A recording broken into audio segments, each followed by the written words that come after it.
दोस्तों, बहुत बहुत स्वागत है आपका हिंदी मीडियम के नंबर 1 चैनल शुभम क्लासेस में। जैसा कि आप जानते हैं, मेरा नाम सुनील चौधरी है और हमारे बच्चों का बहुत अच्छा रिस्पांस मिल रहा है। बहुत सारे बच्चे टेलीग्राम पे हमसे जुड़ भी गए हैं, तो बेटा बहुत बहुत स्वागत है। और जिन बच्चे अभी नहीं जुड़े हैं, जिनको जो होमवर्क दिखाना है, जो प्रॉब्लम है, जो नोट्स है, किसी भी टाइप की किसी भी क्वेश्चन के लिए हम बिल्कुल अवेलेबल हैं। आप मुझे टेलीग्राम पे फॉलो कर सकते हैं, टेलीग्राम पे मुझे मैसेज कर सकते हैं, अपने डाउट्स क्लियर करा सकते हैं। और अगर हमारे द्वारा दिए गए किसी भी टॉपिक में अगर आपको लगता है कि सर इसमें ये चीजें छूट गई, ये चीजें बतानी है, तो आप बिल्कुल मोस्ट वेलकम है, आप हमें कहीं भी कनेक्ट कर लीजिए। जैसा कि हमने लास्ट टॉपिक बात की थी, आज हम लोग लेक्चर 4 की बात करेंगे, सॉरी लेक्चर 5 की बात करेंगे। तो देखिए, लेक्चर 5 में हम लोगों ने क्या डिस्कस किया, लेक्चर 4 में हम लोगों ने क्या डिस्कस किया। लेक्चर 4 में हम लोगों ने डिस्कस किया क्या, सीसा संचायक सेल। और सीसा संचायक सेल के दो भाग बनाए।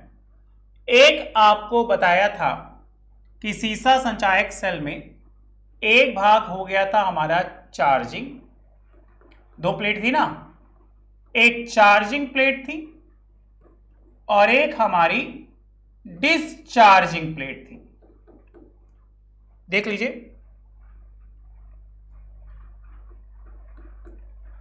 चार्जिंग और डिस्चार्जिंग प्लेट।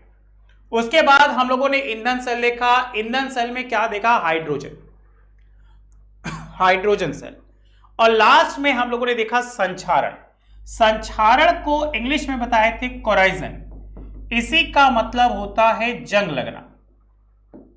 अब ये टॉपिक हम लोग 11th में भी पढ़े हैं, 10th में भी पढ़े या नहीं भी पढ़े हैं, तो क्या हमें कोई फर्क नहीं पड़ता, क्योंकि हम लोग जानते हैं अगर किसी वस्तु में जंग लग रही हो या लगने से बचाने के लिए कौन कौन से उपाय होने चाहिए। तो सबसे पहला याद रखिएगा, संक्षारण के उपाय में अक्सर कहा जाता है कि हमें क्या करना चाहिए, तेलों का प्रयोग करना चाहिए। मतलब संक्षारण को बचाना है तो हम सबसे पहले किस चीज का प्रयोग करेंगे, तेल का। अब कहोगे सर तेल का मतलब, जैसे सुना होगा भैया क्या कहते हैं कि बेटा अपनी साइकिल में तेल पानी देते रहो। तेल पानी का मतलब पानी से पहले उसको अच्छी तरीके से धो दो और धोने के बाद उससे धूल मिट्टी कंकड़ ये सब निकल जाएंगे और फिर जो चैन है जहां पे पैडल का है और इस सब जगहों पे तेल डालते हैं। याद करिए, अक्सर आप तेल को ऐसे भी समझते हैं सर मोबिल नहीं, और अगर नहीं डालेंगे तो उसमें से साउंड आने लगती है। जैसे बरसात का मौसम चल रहा है, बरसात में अक्सर चीजें भीग जाने के बाद उसमें से साउंड नहीं, चर पर ऐसी कुछ साउंड आती है। तो इन चीजों को समझना है कि हमें क्या करना है, सबसे पहले तेलों का प्रयोग करना है। अगर और थोड़ा मोटा चलिए तो ग्रीस के द्वारा। नहीं देखा होगा, जो मिस्त्री होता है वो अक्सर हम लोग की जो चक्के होते हैं उसमें ग्रीस का प्रयोग करता है। नॉर्मल हम लोग अपने घरों में क्या करते हैं, पेंट का प्रयोग करेंगे। देखा होगा, जो लोहे का दरवाजा आया या जो ग्रिल आई उसमें क्या किया, पेंट कर दी, जिससे बचा सकते हैं। चौथा याद रखिएगा, मोस्ट इंपॉर्टेंट, इसके ऊपर स्टार बना दे रहे, गैल्वेनीकरण। गैल्वेनीकरण यह एक प्रक्रिया है जिसमें किसी धातु के ऊपर जिंक की परत चढ़ा देते। इसी को एक नाम और जानते हैं, यसद लेपन। इसके द्वारा भी हम क्या कर सकते हैं, बचा सकते हैं। और लास्ट है, याद रखिएगा, विद्युत लेपन। या एक और आपको बता दे जो इस समय बहुत पॉपुलर है, मिश्र धातु। इस समय बच्चा मिश्र धातु का प्रयोग करके भी हम संक्षारण को बचा सकते हैं। बताइए, समझ में आ रही है? तो इतने सारे प्रयोग हैं जो किसी वस्तु में जंग लग रही, खासकर अक्सर लोहे की बात करते हैं तो उसमें बचाते हैं। तेलों का प्रयोग करके, ग्रीस का प्रयोग करें, पेंट के द्वारा, गैल्वेनीकरण, विद्युत लेपन और मिश्र धातु के द्वारा। आइए हम लोग थोड़ा सा इससे भी समझ लेते हैं। किसी धातु को संक्षारण से बचाने के लिए अधिक क्रियाशील धातु का लेप किया जाता है, जैसे लोहे को संक्षार से बचाने के लिए अभी आपको बता रहे थे कि उसके ऊपर क्या करते, जिंक की परत लगा देते। देखो, जिंक, एल्युमिनियम और टिन धातु का लेप लगाते हैं। इसी प्रक्रिया को कहते हैं इंग्लिश में गैल्वनाइजेशन।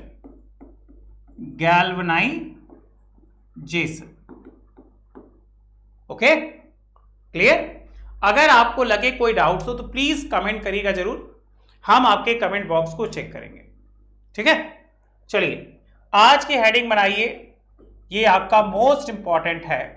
क्या? विद्युत अपघटनी शेल।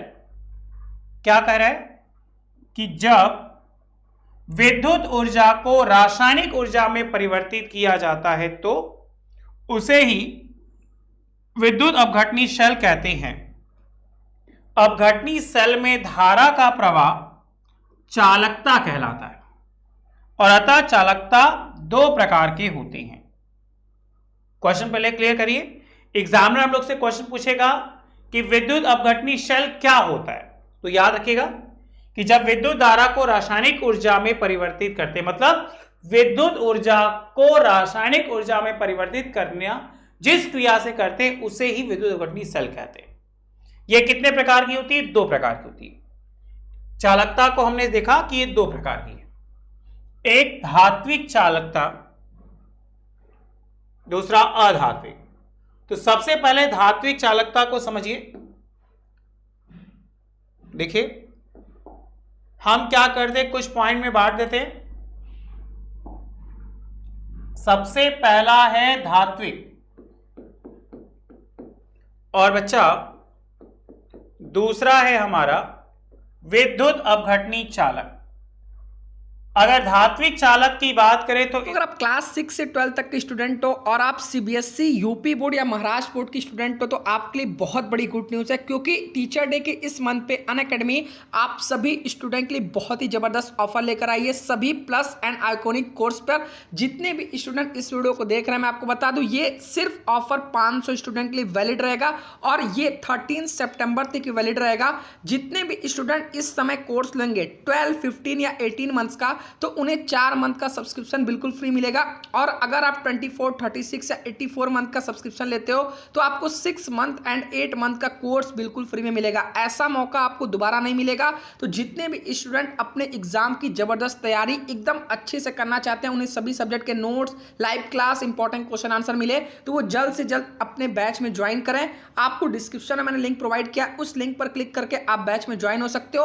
आप जैसे ही इस बैच में इनरोल करना तो वहां पर आपसे रेफरल कोड में शुभम UP10 इस कोड को अप्लाई करना, आपके टोटल फीस से 10% डिस्काउंट आपको मेरी तरफ से मिल जाएगा। तो जितने भी स्टूडेंट देख रहे हैं जल्द से जल्द अपना कोर्स लेकर आज ही अपनी तैयारी शुरू करें। इसमें धारा प्रवाह याद रखिएगा कि कभी भी कोई पूछे कि किसकी सहायता से ट्रेवल करता है, इलेक्ट्रॉन, प्रोटॉन, न्यूट्रॉन, क्योंकि आपको पता है परमाणु में 3 मूल कण होते हैं, इलेक्ट्रॉन, प्रोटॉन, न्यूट्रॉन। तो इलेक्ट्रॉन ही धारा का प्रवाह क्या करता है? कैरी करता है, ले जाता है। दूसरा, इसमें रासायनिक परिवर्तन नहीं होता, यह सबसे इंपॉर्टेंट है। क्वेश्चन होता है कि इसमें रासायनिक परिवर्तन हो सकता है तो नहीं हो सकता। तीसरा, इसमें पदार्थ का प्रवाह नहीं होता। चौथा, ताप बढ़ाने पर चालकता घटती है, उल्टा है। मतलब कि अगर हम ताप की बात करें तो ताप इज प्रोपोर्शनल 1/, क्या? चालकता। चालकता बढ़ेगी तो ताप घटेगा, ताप बढ़ेगी तो चालकता घटेगा। अगर यहां तक क्लियर है तो आप यस सर में आंसर दीजिए, तो हम आगे चलेंगे। ओके बच्चा, समझ में आ रहा है?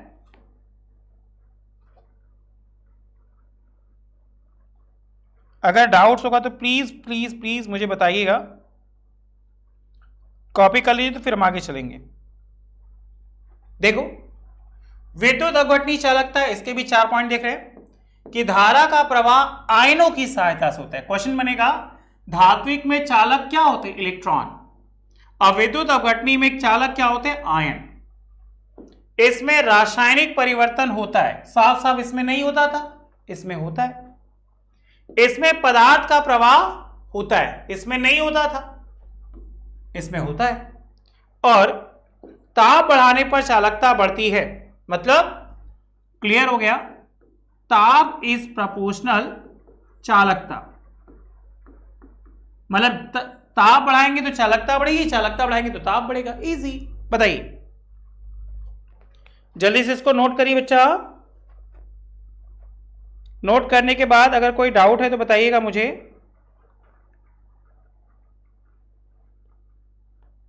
ओके,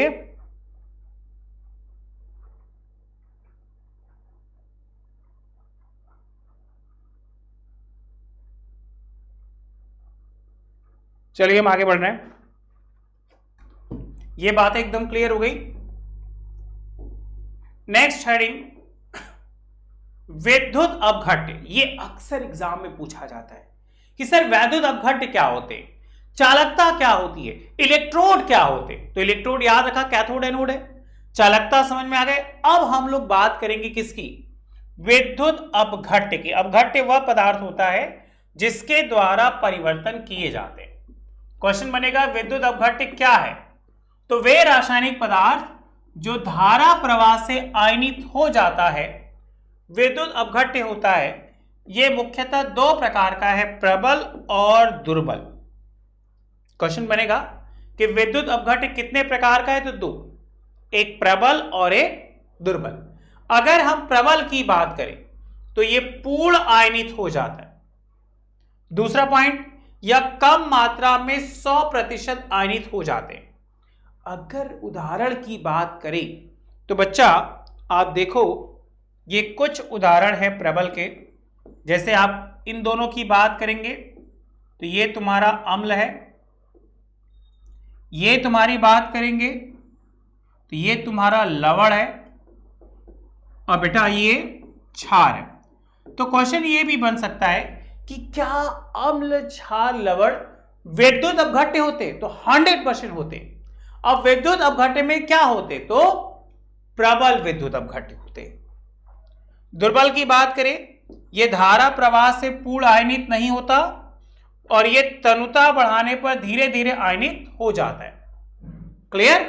कॉपी करिए इसको। जितनी जल्दी कॉपी करेंगे उतनी जल्दी क्लियर होगा, उतनी जल्दी हम लोग आगे चलेंगे। ठीक है? अगर डाउट्स होगा तो प्लीज प्लीज प्लीज बताइएगा बच्चा।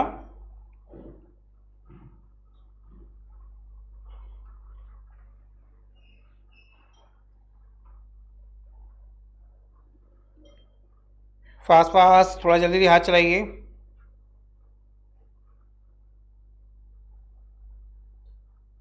ठीक है,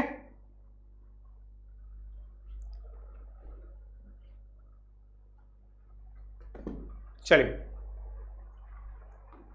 आगे चलते हैं। अगर इसके एग्जाम्पल की बात करें तो देखिए बेटा, इसके एग्जाम्पल में अगर कोई प्रबल का पूछेगा तो ये प्रबल है।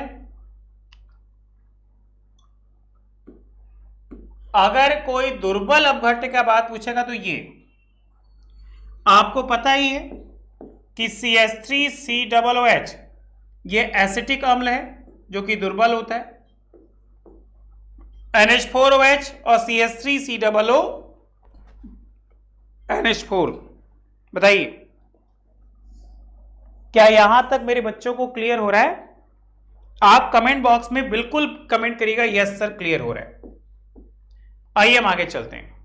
नेक्स्ट हेडिंग, अपघटनी शेल। अगर हम बात करें अपघटनी शेल की तो आपको याद रखना है कि यह एक स्वतः अपरिवर्तित प्रकृति है,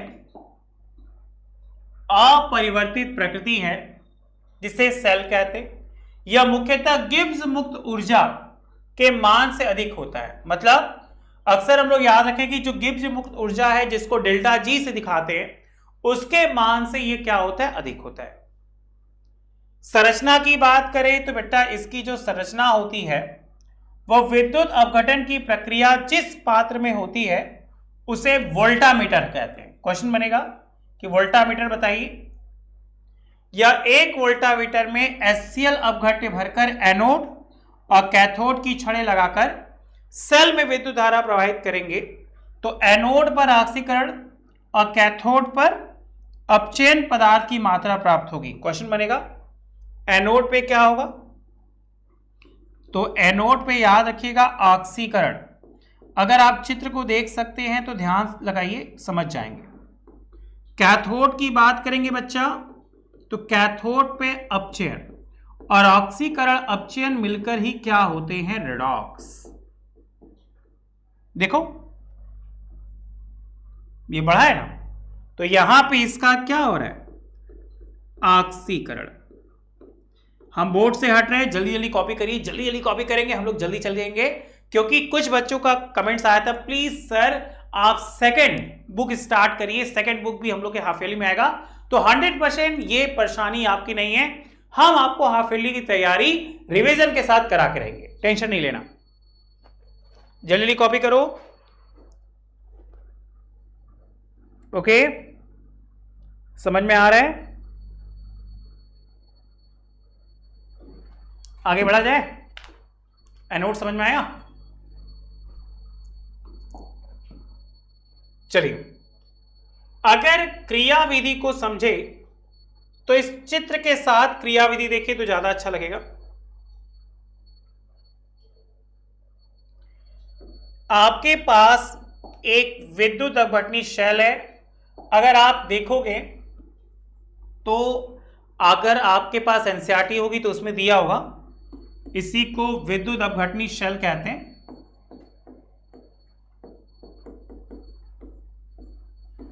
हमने क्या पाया, एनोड की प्लेट थी, एनोड की प्लेट को Cl से Cl2 हो गया, मतलब यहां इसका हो गया क्या, ऑक्सीकरण, और कैथोड की प्लेट पर ये H+ से H2 हो गया, मतलब यहां हो गया अपचयन। क्वेश्चन बनेगा कि ऑक्सीकरण की क्रिया किस पे होगी, तो याद रखिएगा किस पे, अपचयन की क्रिया होगी तो याद रखिएगा किस पे, और यही दोनों होती है तो उसको रेडॉक्स कहते हैं।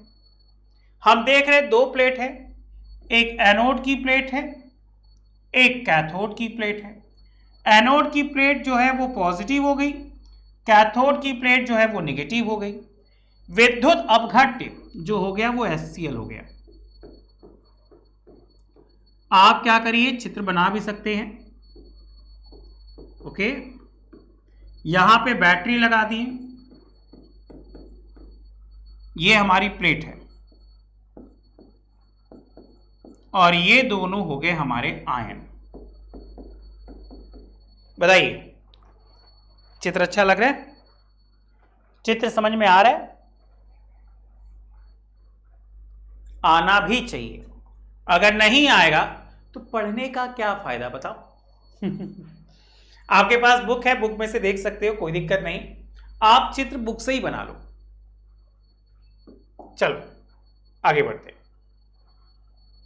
मोस्ट इंपॉर्टेंट क्या, फैराडे के विद्युत अपघटन के नियम, बहुत ही ज्यादा मोस्ट इंपॉर्टेंट। आप देखोगे आपके सारे सवाल इन्हीं के आधार पर है। अगर आपको याद होगा फैराडे, तो याद रखिए फैराडे ने कई नियम बनाए, फैराडे का प्रथम नियम, फैराडे का द्वितीय नियम, ये सारे के सारे मोस्ट इंपॉर्टेंट है। क्या कि अपघटनी शेल में अपघट्यों की मात्रा का अध्ययन फैराडे के निम्न दो नियमों के आधार पर किया जाता है। क्वेश्चन ये हुआ कि अपघटनी शेलों में मात्रा का अध्ययन कौन करेगा, तो कौन, फैराडे का नियम।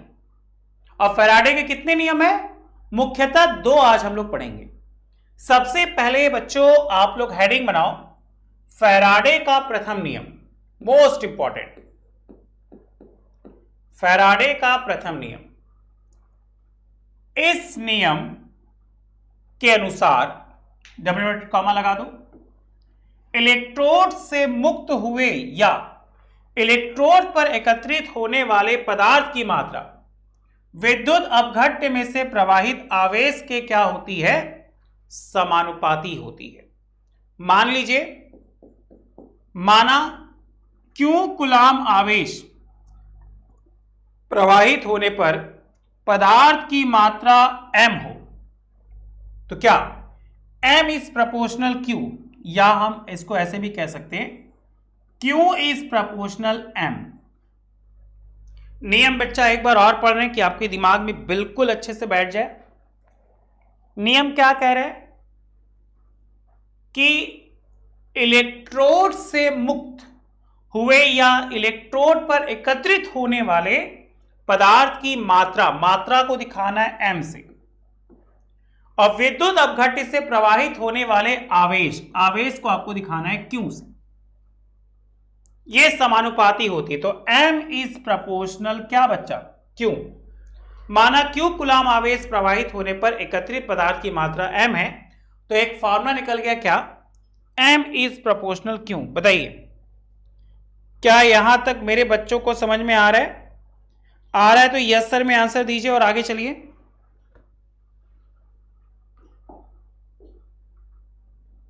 अब आपको अच्छे से पता है कि जब इस प्रोपोर्शनल हटता है तो एक नियतांक आता है, तो हमने एक नियतांक ले लिया z, इस प्रोपोर्शनल हो गया बराबर, और एक z आ गया नियतांक। इस z को ही कहते हैं क्या, विद्युत रासायनिक तुल्यांक। और एक बात बच्चा आप याद रखिएगा कि जो Q होता है, Q मतलब आवेश, दो बातों पर निर्भर करती है, एक धारा और दूसरा समय। T से समय, I से धारा, मतलब आवेश बराबर धारा गुणे समय, या धारा बराबर आवेश बटे समय। तो अब क्या करेंगे, यहां से Q का मान रख दीजिए, तो M बराबर हो गया Z, और ये IT आ जाएगा यहां। तो एक फॉर्मूला ये हो गया स्टेप नंबर 1, क्या M equal to ZQ। Step number 2, क्या M इक्वल टू ZIT।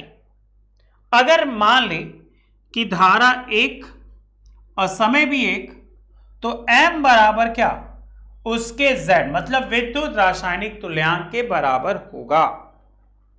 अगर आपको यह नियम समझ में आया तो आप एक लाइन में बोलेगा यस सर क्लियर है, तो हम आगे चलेंगे। जल्दी जल्दी इसको कॉपी करिए, क्योंकि जितनी जल्दी आप कॉपी करेंगे उतनी जल्दी क्लियर होगा, उतनी ही जल्दी हम लोग आगे चलेंगे।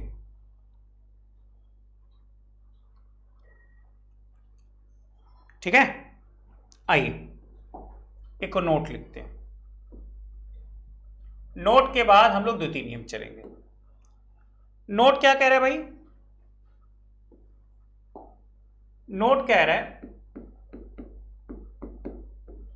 यदि किसी विद्युत अपघट्य में 1 एम्पीयर की धारा 1 सेकंड के लिए प्रवाहित की जाए तो प्राप्त पदार्थ की मात्रा विद्युत रासायनिक तुल्यांक के बराबर होगा। यही M इक्वल टू ZIT। क्यों? क्योंकि हमने I का भी मान 1 माना और Z का मान भी 1 माना।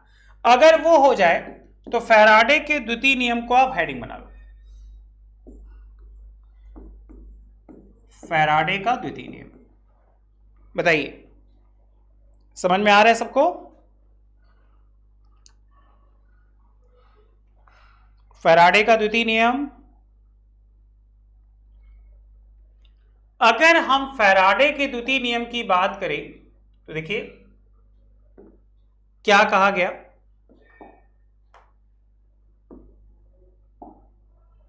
जब विद्युत धारा की समान मात्रा विभिन्न विद्युत अपघट्यों में प्रवाहित की जाती है तो इलेक्ट्रोडों पर मुक्त मात्राएं उनकी तुल्यांकी भार या विद्युत रासायनिक तुल्यांक के बराबर होती हैं।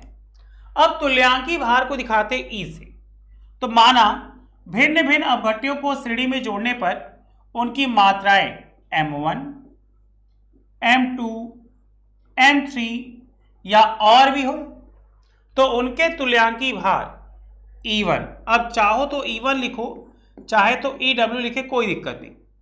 E1, E2, E3 हो तब द्वितीय नियम क्या कहता है, M इक्वल टू E, मतलब हम एक लाइन ये कह सकते हैं कि M क्या है भाई,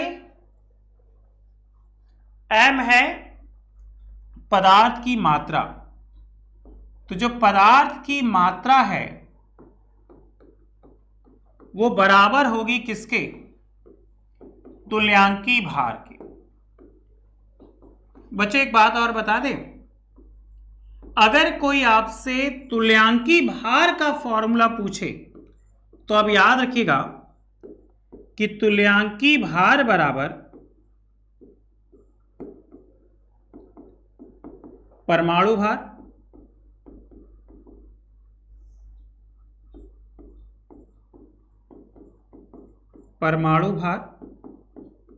बटे संयोजकता।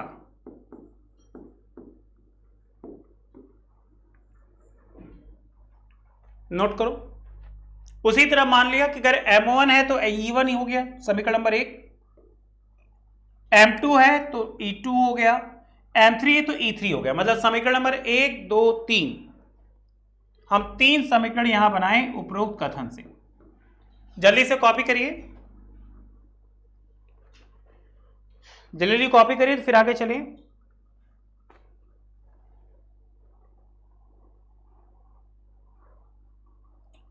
समझ में आ रहा है आप लोग को?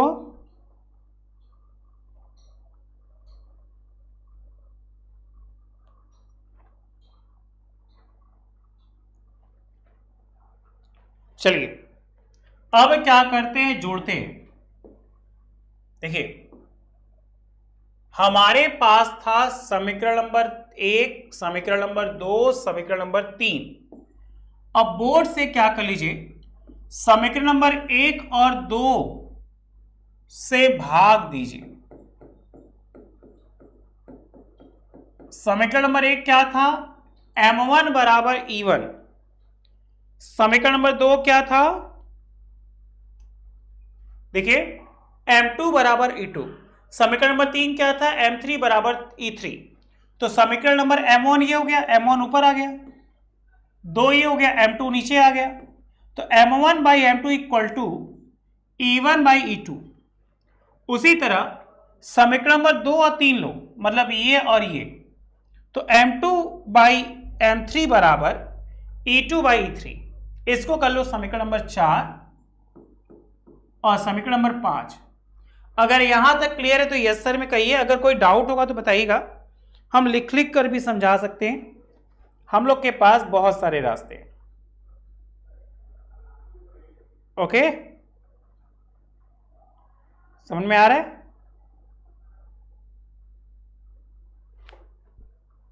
चलिए अच्छी बात है। अब क्या हम जानते हैं कि M बराबर ZIT होता है फैराडे के प्रथम नियम से।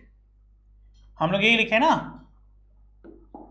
M बराबर ZIT होता है फैराडे के प्रथम नियम से। तो क्या हो गया भाई, समीकरण नंबर 4 में मान रख दिया, तो Z1 IT1 Z2 IT E1 by E2। बताइए, अब इसको काट लीजिए, ये तो क्या बचा, सिर्फ Z1 बराबर E1 बराबर E2।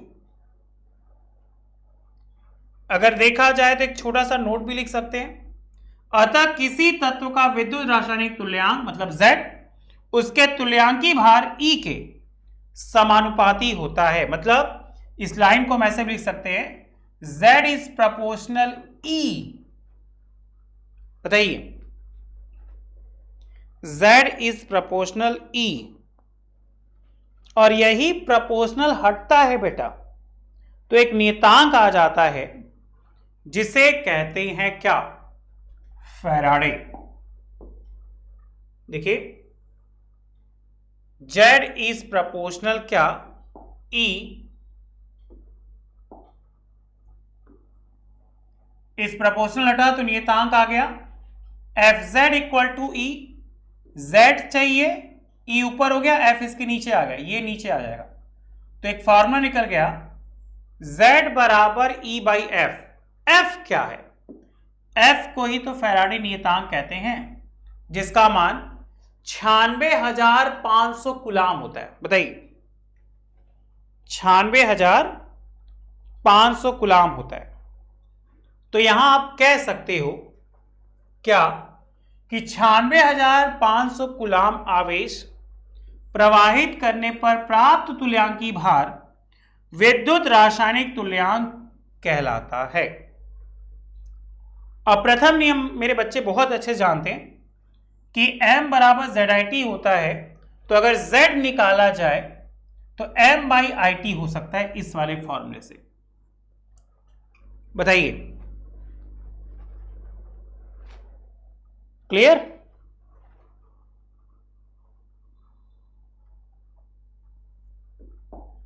अब क्या देख रहे हैं? कुछ मान रख दीजिए। क्या मान रखते हैं यहां पे? देखिए हमने पाया कि M बराबर ZIT होता है, Z बराबर M/IT हो सकता है क्या? फैराडे के द्वितीय नियम और प्रथम नियम को मिलाकर। अब M की जगह M डाल दो।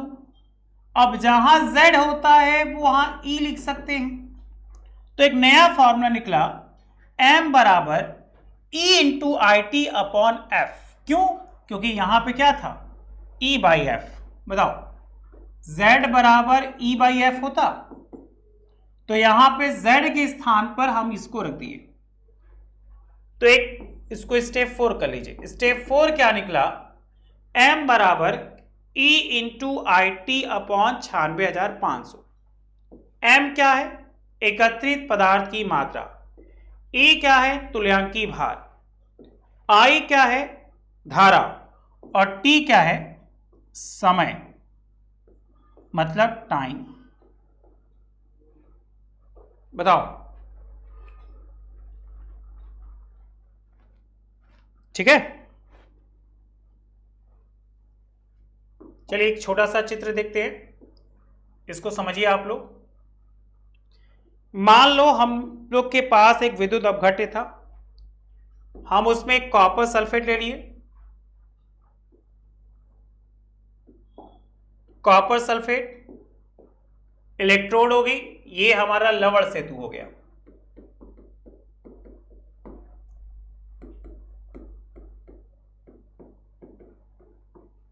कैथोड एनोड अलग अलग टाइप का अपघट्य ले लिया, इसे कहिएगा विद्युत अपघट्य विलयन।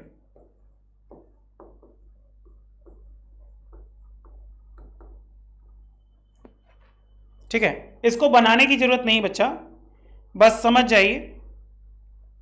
चलिए एक छोटा सा होमवर्क दे रहे हैं, आप इसको लगा के आइएगा।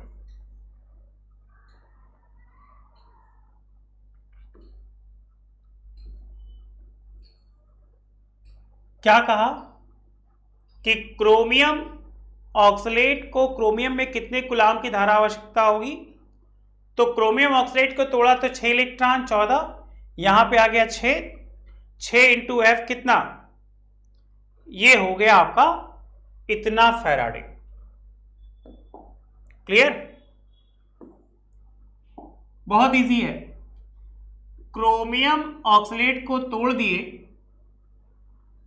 अब यहां संतुलित किए ऑक्सीकरण संख्या विधि से। आपको याद होगा बच्चा कि ऑक्सीकरण संख्या विधि हम लोग पढ़े थे किसमें? क्लास 11th में। तो यहां से फैराडे का मान निकल गया संख्या 6, तो धारा हो गई क्या? 6F, 6 इंटू F का मान 1 फैराडे। और हम लोग जानते बहुत अच्छे से 1 फैराडे बराबर कितना? 96,500 कूलाम होता है। बताइए इस स्लाइड में कोई दिक्कत है तो कोई बात बताइए। अगर किसी प्रकार की आपको क्वेश्चन लग रहा है ऐसा, तो बिल्कुल हम टेलीग्राम पे हैं, बिल्कुल हम आपके कमेंट बॉक्स में, बिल्कुल हम लाइव है, बिल्कुल आप समझा सकते हैं। एक छोटा सा क्वेश्चन दे रहे हैं जो आपका रहेगा होमवर्क। देखिए उम्मीद करेंगे हमारे बच्चे इसको जरूर लगा लेंगे। ये 2014 का है, कॉपर सल्फेट के विलयन में 1.5 एम्पियर की धारा 10 मिनट तक देने पर कैथोड पर कॉपर का द्रव्यमान क्या होगा? आप चाहो तो टेलीग्राम पे पूरा सॉल्व करके भेज सकते हो और चाहो तो कमेंट बॉक्स में सिर्फ आंसर भी बता सकते हो, तो भी हम समझ जाएंगे।